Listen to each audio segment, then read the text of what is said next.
Hey guys, welcome to Helpful Solutions.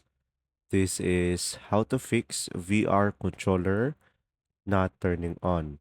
So first one is replace the batteries and make sure they're inserted correctly and try a fresh set or recharge if applicable.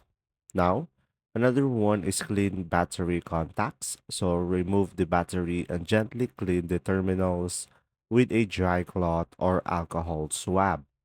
Now, another one is reset and repair.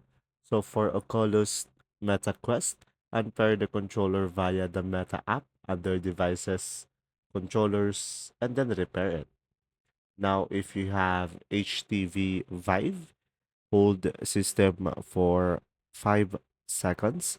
And if unresponsive, reset by holding the trigger, menu, trackpad, and grip, then connect to a PC to update the firmware. Now, another option is charge properly. So use the original charger and try a different outlet. Now, lastly, is just simply update the firmware.